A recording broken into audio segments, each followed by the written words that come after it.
Hi, everyone. Good morning, good afternoon, good evening, wherever you are. Today, we are again back with another yet episode of Breaking into InfoSec.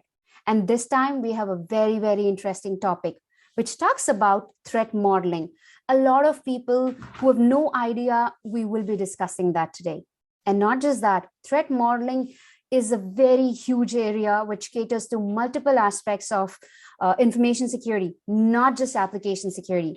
And the wonderful person we have today with us is Adam Shostack, for whom I am a huge fan. And he's here today with us, and I'll let him introduce himself. Over to you, Adam.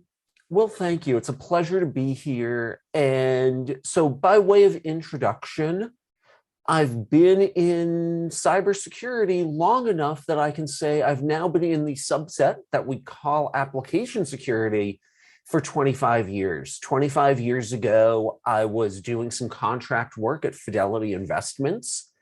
And as part of putting systems onto the internet, there was a review process, and I was privileged to be a part of that.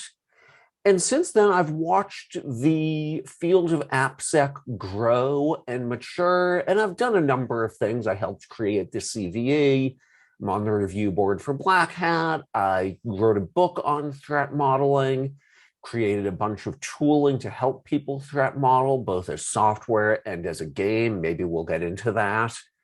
And so I'm really excited that the field is growing, it's maturing in ways that you have a chance to think about a career path. And one of the things that I want to just sort of mention out at the get-go is 25 years ago, I had no idea what this was going to look like. And so if you find your own path, please run with it. Don't feel like we're laying down the only road you might ever follow. Sorry, that just sort of came out as I was thinking about where I've come from and where my bio takes us. But let's go ahead. Yeah, absolutely, Adam. Wonderfully actually shared. So we're glad that you are here and sharing all those insights from your experiences. And now, while we talk about that, we would for sure would like to know from you what threat modeling means to you and what are the areas that actually it caters to, because it's so huge.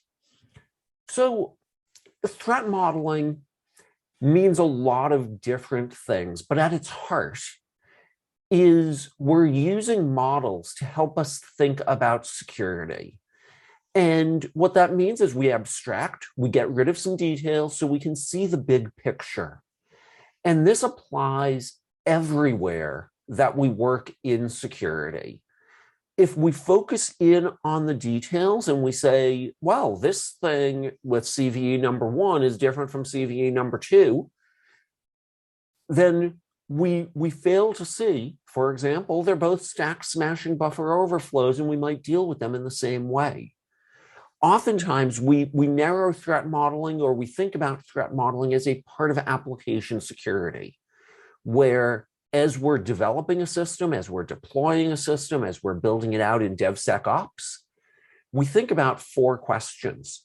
What are we working on? What can go wrong? What are we going to do about it? Did we do a good job? And we use those to organize our thinking about a project that we're working on. And this can inform specific threats, and it can inform our overall process, the overall engineering we're doing. And when we are talking about this engineering techniques and the way it is flowing, if let's say I'm a student who has no background about it, and if I want to learn more about threat modeling as it's becoming key part of the whole information security system. And even I remember that a friend of mine who was giving an interview for SOC manager, and he was asked these questions like, we've always been thinking that this is part of application security and only application security, but it is not that. So if someone is totally new and a student who is getting into this field, so what are the things that they should pick up, they should learn, and what are the things that they should stitch together to be part of the threat modeling process?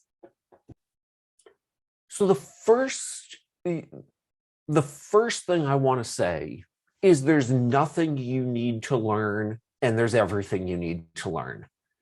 And let me explain this. Your experience in life gives you the ability to threat model. As you're walking down the street, thinking about crossing the street, you wonder, is that car going to hit me? You're threat modeling. You put on a mask, you're threat modeling. And so you have some skill in this already, and we can get into specific ways of thinking about what can go wrong in technological systems. And there's a lot of opportunity to be structured and systematic in what you do. And so there's a lot to learn. But when we start to talk about the lot to learn, some people get a little bit intimidated, and I think that's a shame.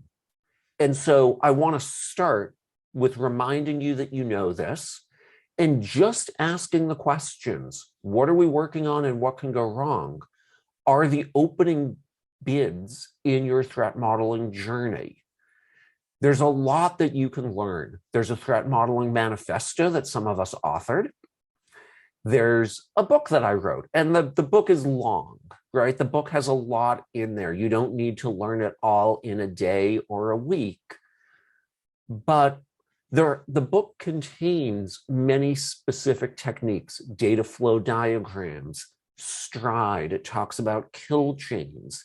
It talks about ways of answering the question, what are we going to do about it, from specific controls all the way through risk management and how those relate. And so you can spend an enormous amount of time learning what's been done.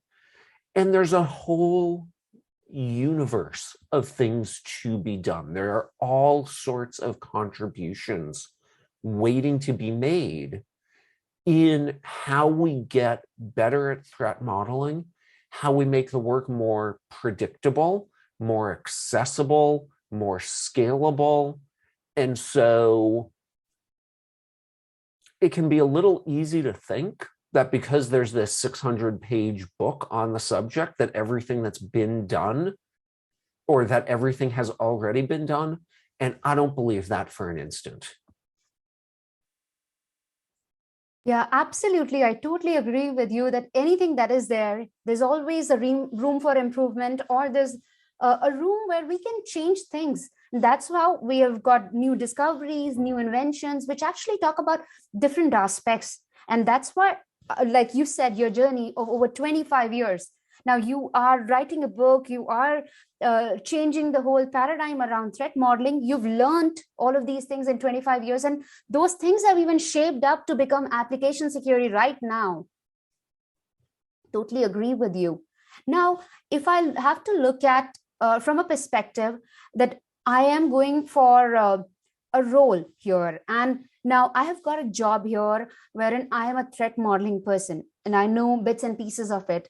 But how exactly the progression looks like in this role? Like, do we have any specific designations? Do we have any leadership roles? Or who can be a leader in threat modeling? Like, who do we call it as a leader? And what are the qualities that a person should have? Wow, that's a great question. So your job in threat modeling might be to perform threat model analyses yourself. So you might be working for a bank and helping them do threat models of each application that's being done. Or your job might be to help and support and enable the engineers who are building the product to do that threat modeling work. And so in each of these, you'll need similar technical skills to do the work. And in the second version, where you're helping others, you'll need more of the interpersonal skills, the listening, the respect, the collaboration. And actually, let me go back and talk specifically about technical skills for just a second. The technical skills might be ways to answer What are we working on? So that would be data flow diagrams. It would be state machines. It would be message sequence diagrams. It may be ways of thinking about what can go wrong. Use of stride, use of various specific kill chains like the Lockheed Martin one or MITRE's attack. It might be effective design of mitigations. And those might be different if you're in an AppSec role or, as you say, in a SOC role. In the SOC, your use of threat modeling will be to ask, what is this thing you are deploying? And how can we, so what systems are we deploying? How do they interconnect? What logs should they be producing? What can go wrong? What should we be looking for in our SIEM? How should we program the analysis to give us information that shows us that there's a problem? Excuse me. When something goes wrong, when, not if, when something goes wrong, what are we going to do about it?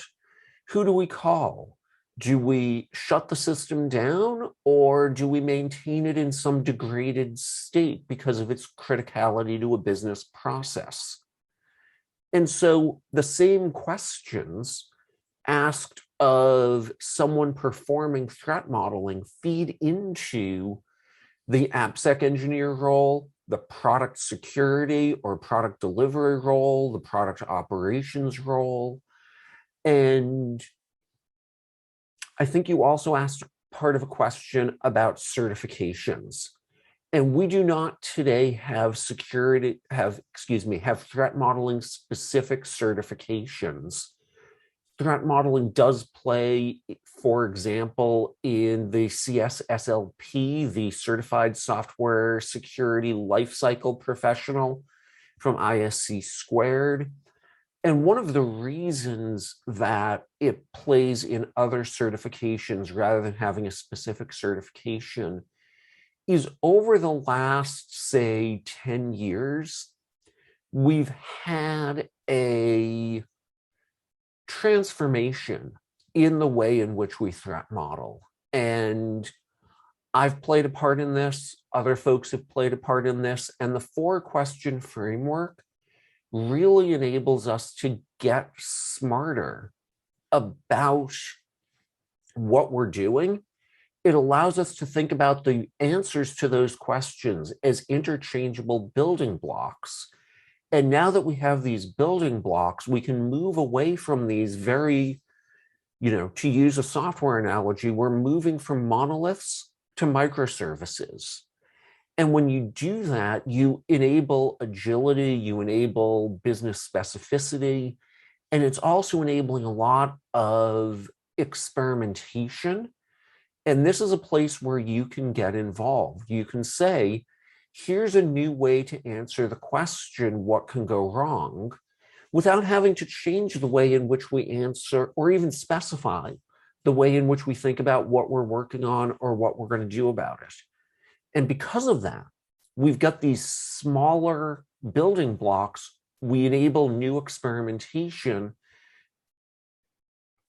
Sorry, this is a slightly longer answer, but the last thing I want to throw in here is we can think about the building blocks being technical building blocks or interpersonal building blocks. And this is really important as more people enter the field, because threat modeling often acts as a language for collaboration.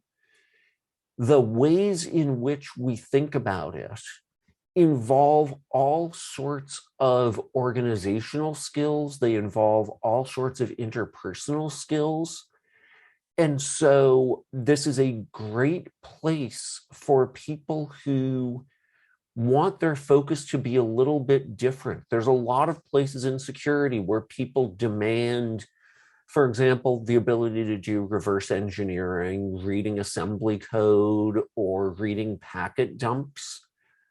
Threat modeling is a place that can be very friendly to people who are bringing different skill sets to the table. I totally agree with you. And especially you said that it's a long answer, but I feel it's a very, very relevant answer, because people need to understand these small things which are actually a big part of the whole ecosystem. And now, while we talk about that, now we know that these are the skills, these are the things that we need to be part of the threat modeling process. But now, Adam, if you are hiring someone in your organization or you're hiring for someone, what are the few things that you will look at in the CV? Because resume is something that comes in the first in front of our eyes, and then we scan it, and then we go for the communication rounds. So what are the few things that you would look for in a CV if a person is working in threat modeling or want to work in threat modeling, and you will say, okay, yeah, this is the person who would be a good fit for this role? So the thing that I'd look for two things. The first thing I would look for is expression of specific skills. I used Stride to threat model our banking applications. The second thing I would look for would be expression of interpersonal skills. Collaborated with, supported, engaged with, provided, right? So what was their engagement model, and what were the tools they used? And I want to mention tools not just in terms of things like Stride and data flow diagrams, but also potentially tools ranging from free or open source, like the Microsoft threat modeling tool, OWASP Threat Dragon, to commercial, Arius Risk or Threat Modeler or Secunia. What tool sets have people used? Because that tells me something about what their organization was doing with threat modeling. Absolutely. I'm a huge fan of OWASP Threat Dragon and all the open source components. Now, when we talk about open source itself, any open source components which people can take a look at it. And you mentioned that that you've written or co-authored a manifesto. Can you please share some more insights about it? We would love to know about that. Absolutely. So the threat modeling manifesto was created by a group of 15 of us. And we really wanted to express that there's an emerging consensus around what threat modeling is. And some of the elements of that are patterns and anti-patterns. So for example, there's a focus on doing threat modeling repeatedly, not having it be one and done. There's a focus on it being a skill that the organization engages with rather than a hero who's doing the work. And the threatmodelingmanifesto.org is where you can see it. And it's really intended to express the experience that we have and to enable people to see what success factors we've observed in watching so many organizations go through this journey. And I want to, right, that's the sunny side. I want to talk about the bad side for just a moment. And that is, if you go out and you search on the internet about threat modeling, you're going to find a lot of contradictory advice. And you're going to find a lot of advice that worked, maybe, for one person once in one situation, and they were excited about it, and they wrote up a blog post. And I really want to be clear that I'm not criticizing any individual for being excited, for sharing what they've done. And I also want to point out that many of the blog posts I read do not have an understandable set of steps that I can pick up and I can go execute. A lot of blog posts that I read interleave organizational aspects, like hold a meeting, with technical aspects, like use Stride. And when we don't maybe you work in an organization that's anti-meeting. How do I pick up that blog post? How do I engage with it to figure out what I need to do? And so a tell that you can use as you're getting engaged with threat modeling for the first time is imagine yourself following each of the steps that you're reading about. Think through, what would this be like? And unfortunately, what you'll often find is that the answers to that are not clear. Put that thing down, go to the next one.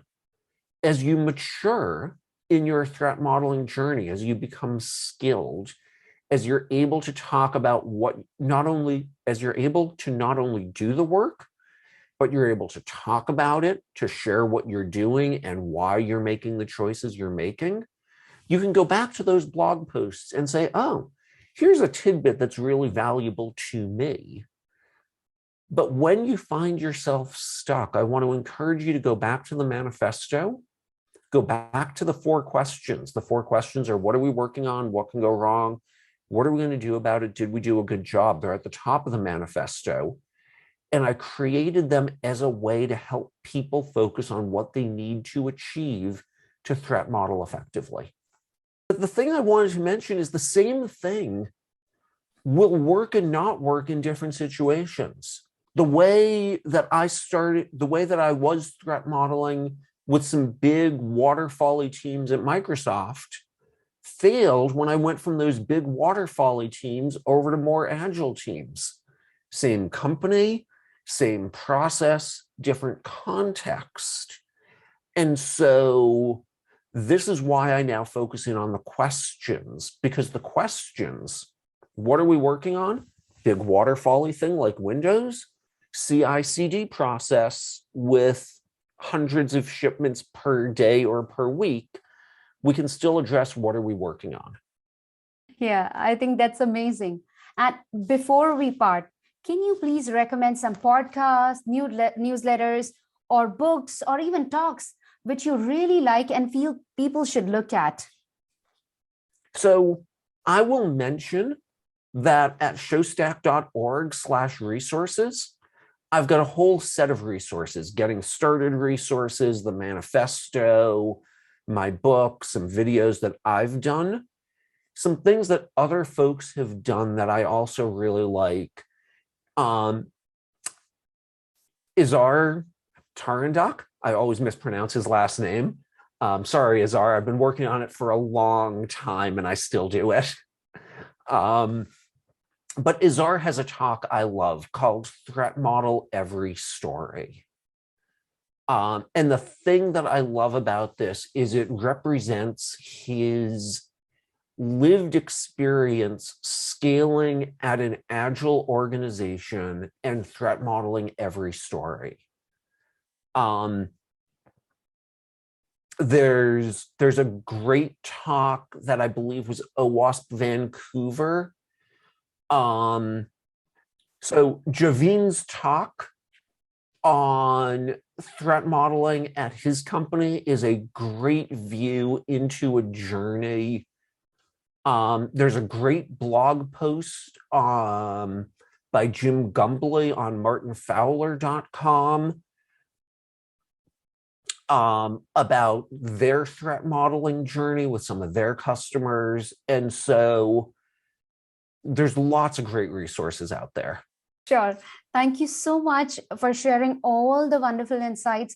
Is there anything that you would like to talk about, or do you would like to share it with the people that I might have missed asking, which you feel people should know about?